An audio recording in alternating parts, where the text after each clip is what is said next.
दत्तगुरूंनी पृथ्वीला गुरु केले आणि पृथ्वीप्रमाणे सहनशील आणि सहिष्णू असावे अशी शिकवण घेतली। तसेच अग्नीलाही गुरु करून हा देह क्षणभंगूर आहे अशी शिकवण अग्नीच्या ज्वालेपासून घेतली। अशा प्रकारे चराचरातील प्रत्येक वस्तूमध्ये ईश्वराचे अस्तित्व पाहण्यासाठी दत्तगुरूंनी 24 गुरु केले।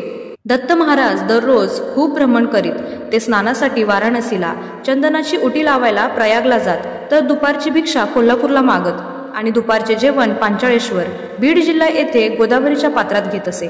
तांबूल भक्षणासाठी मराठवाड्यातील बीड जिल्ह्यात राक्षस भुवन येथे जात, तर प्रवचन आणि कीर्तन ऐकण्यासाठी नैमिषारण्यात बिहार येथे पोचत। निद्रेसाठी मात्र माहूरगडावर जात आणि योग गिरणार येथे करीत। दत्तपूजेसाठी सगुण मूर्तीऐवजी पादुका आणि औदुंबर वृक्ष यांची पूजा करतात। पूर्वी मूर्ती बहुधा एकमुखी असायची, हल्ली त्रिमुखी मूर्ती जास्त प्रचलित आहे। दत्त हे गुरुदेव आहेत। दत्तात्रयांना परमगुरु मानले आहे। त्यांची उपासना गुरु स्वरूपातच करायची असते। श्री गुरुदेव दत्त, श्री गुरुदेव दत्त असा त्यांचा जयघोष करतात। दिगंबरा दिगंबरा श्रीपाद वल्लभ दिगंबरा ही नामधून दत्तात्रयांची आहे। दत्तात्रयांच्या खांद्याला एक झोळी असते। तिचा भावार्थ असा आहे, झोळी हे मधुमक्षीचे म्हणजेच मधमाशीचे प्रतीक आहे। मधमाशा जशा ठिकठिकाणी जाऊन मध गोळा करतात आणि तो एकत्र जमवतात, तसेच दत्त दारोदारी फिरून झोळीमध्ये भिक्षा जमवतात। दारोदारी हिंडून भिक्षा मागितल्यामुळे अहम लवकर नष्ट होतो। अहम म्हणजे अहंकार, म्हणून झोळी ही अहम नष्ट झाल्याचे प्रतीक आहे। श्री दत्तात्रयांचे 24 गुरु। आता दत्त महाराजांचे गुरु आपण पाहूयात। 1. पृथ्वी। पृथ्वीपासून सहनशीलता हा गुण घेण्यासारखा आहे, कारण पृथ्वी सर्व प्राणीमात्रांचे आश्रयस्थान असून कितीही आघात झाले तरी मातेप्रमाणे त्या सर्वांचा सांभाळ करते। सर्व प्राणीमात्र व वृक्ष संपत्ती यांचे पोषण करते। पृथ्वीचेच अंग वृक्ष हे परोपकारासाठी प्रसिद्ध आहे। मुळापासून शेंड्यापर्यंत फळे फुले देऊन सर्वांना सुखी करते। परोपकाराय तिष्ठिती वृक्षः परोपकाराय इदं शरीरम। खोदणे, नांगरणे, कचरा, घाण यांसारखे आघात सहन करूनही ते वाळून गेल्यावरही त्याचा उपयोग होतो। याप्रमाणे मनुष्याने आपल्या देहाचा परोपकारासाठी उपयोग करावा। पृथ्वीचे अंग असलेले पर्वत हे परोपकारासाठी प्रसिद्ध आहेत। आपल्यामध्ये असलेले सर्व खनिज संपत्तीचा उपयोग परोपकारार्थच करतात। त्याप्रमाणे साधू संन्यासी यांना आश्रय देतात। याप्रमाणे मनुष्यानेही संग्रही असलेल्या विद्यांचा परोपकारासाठी उपयोग करावा। आता दुसरा गुरु, तो म्हणजे वायू। वायू 2 प्रकारचे असतात। शरीरातील प्राणवायूमुळे मनुष्याचे जीवन चालते, म्हणून आहार प्राणवायू चालवण्यापुरताच घ्यावा। दुसरा वायू बाहेरचा, हा कुठेही आसक्त होत नाही। सुगंध दुर्गंध दूर करून पवित्र होऊन राहतो, म्हणून संतोष, पवित्रता व अनासक्ती हे गुण वायूपासून घ्यावेत। तिसरा गुरु आकाश। आकाश सर्वत्र आहे याची मर्यादा आजपर्यंत कळली नाही। ही चराचर सृष्टी आकाशात राहते, त्याचप्रमाणे आत्मा ही सर्व व्यापक आहे। शरीरे भिन्न असली तरी देहामध्ये वास करणारा किंवा बाहेर असलेला आत्मा एकच अखंड स्वरूपाचा आहे। या सृष्टीत कितीही बदल झाले तरी आकाश निर्विकार राहते। चौथा गुरु उदक। उदक म्हणजेच जल, पाणी। जलावरच सर्व जीवन अवलंबून असतं। जल स्वभावतः स्वच्छ, पवित्र, मधुर व समसमान असते। त्याचप्रमाणे सर्वांशी आपले संबंध मधुरपणे ठेवावे, कोणाच्याही दोषाकडे लक्ष देऊ नये। जलाप्रमाणे शिक्षण घेऊन वर्तन करणाऱ्या मनुष्याच्या दर्शनाने सर्वांना पवित्रता येते। 5वा गुरु अग्नी। आग। अग्नीला आकार नाही, जळणाऱ्या वस्तूचा आकार त्याला येतो। पूर्णपणे वस्तू जळाल्यावर तो गुप्त होतो। कोणत्याही वस्तूचा संग्रह तो करीत नाही। तेजस्वीपणा त्याचा प्रख्यात आहे। अग्नीच्या ज्वाला क्षणभंगूर आहे, तसेच मनुष्याचे जीवनही क्षणभंगूर आहे। आपण असेपर्यंत ह्या देहाचा सदुपयोग करून घ्यावा, अर्थात मोक्षप्राप्ती करता। 6वा गुरु चंद्र। चंद्रावरील कला वाढत असतात। पौर्णिमेला पूर्ण चंद्र दिसतो, पुढे कला कमी कमी होऊन अमावस्येला पूर्णपणे दिसेनासा होतो। हे सर्व सूर्याच्या प्रकाशातील भागामुळे होते। चंद्र जसाच्या तसाच असतो, त्याचप्रमाणे शरीरावर बालपणापासून मृत्यूपर्यंत भिन्न भिन्न अवस्था येतात, पण ही फक्त शरीरावस्था असते। आत्मा हा जसाच्या तसाच असतो। 7वा गुरु सूर्य।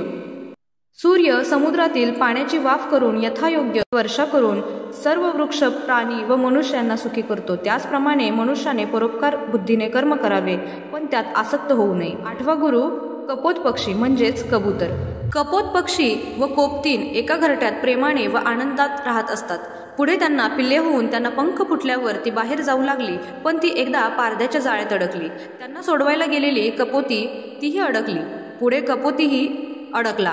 याप्रमाणे सर्व जाळ्यात सापडले। तसेच मनुष्याने केवळ आपल्या कुटुंबातच मग्न होऊ नये। हे शरीर मोक्षद्वार असल्यामुळे योग्य वेळी संसाराचा मोहत्याग करावा। 9वा गुरु अजगर। आपल्या सर्व गोष्टी प्रारब्धानुसार घडत असतात। निर्वाहाकरिता कधी मिळेल कधी मिळणार नाही अशा अवस्थेत अजगराप्रमाणे निश्चिंतपणे आपला जीवनयोग करीत राहावे. 10वा गुरु समुद्र. समुद्रात सर्व नद्या पाणी घेऊन येतात. अथांग आहे तरी आपली मर्यादा सोडत नाही. त्याप्रमाणे मनुष्याने खूप प्राप्ती झाली तरी खूप प्रफुल्लित होऊ नये. आपल्या ध्येयाकडे सतत लक्ष ठेवावे. 11वा गुरु पतंग. दिव्याच्या ज्योतीच्या रूपात भाळून पतंग स्वतःला जाळून घेतो. त्याचप्रमाणे स्त्रियांच्या रूपावर भाळून आपला नाश करून घेऊ नये. संयम राखावा. 12वा गुरु भृंग. निरनिराळ्या फुलपाखरांवरून भृंग मकरंद सेवन करतो.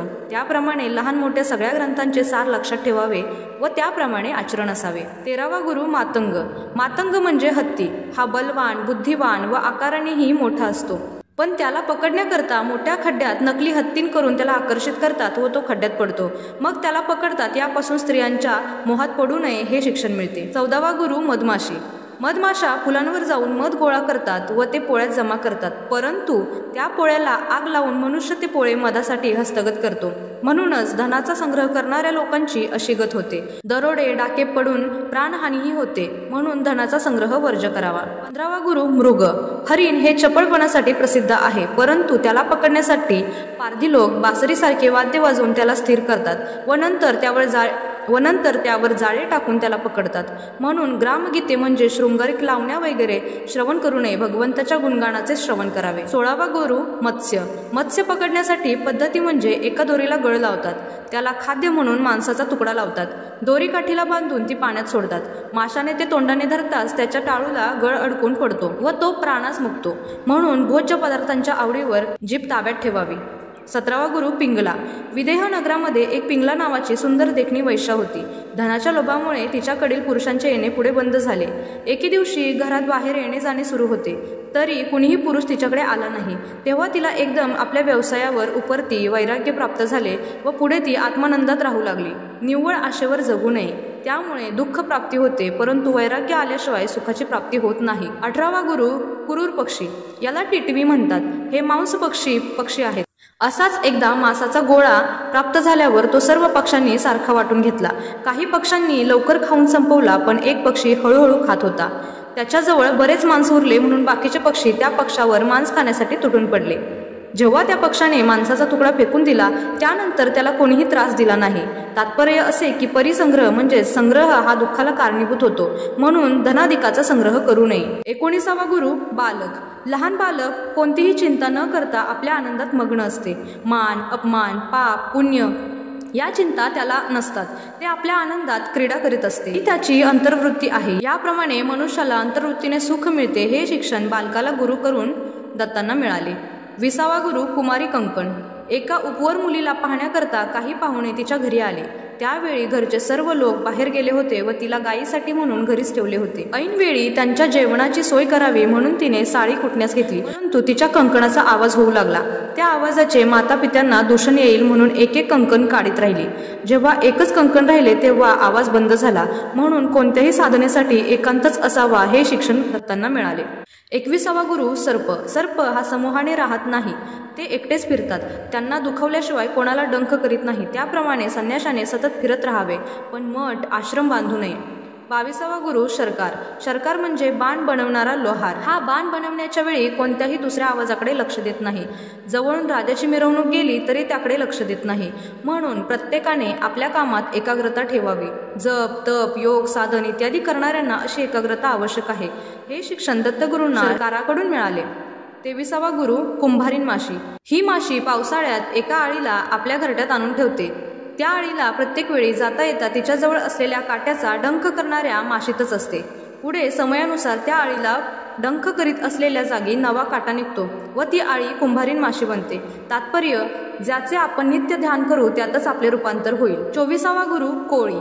हा आपल्या नाभीतून सूत्र काढून त्याचे जाळे बनवतो. त्यात तो यथेच्छ क्रीडा करून ते जाळे स्वतःमध्ये सामावून घेतो. त्याचप्रमाणे ईश्वरही हे जग निर्माण करतो व यथाकाळ राहून आपल्यामध्ये सामावून घेतो. त्याला बाहेरची आणखी सामग्री लागत नाही.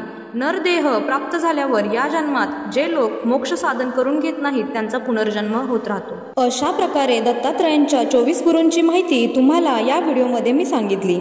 तर हा व्हिडिओ कसा वाटला मला कमेंट्सच्या माध्यमातून नक्की सांगा. भेटूया पुन्हा एकदा एका नवीन महत्त्वपूर्ण व्हिडिओमध्ये. तोपर्यंत धन्यवाद. श्री स्वामी समर्थ. ओम श्री गुरुदेव दत्त.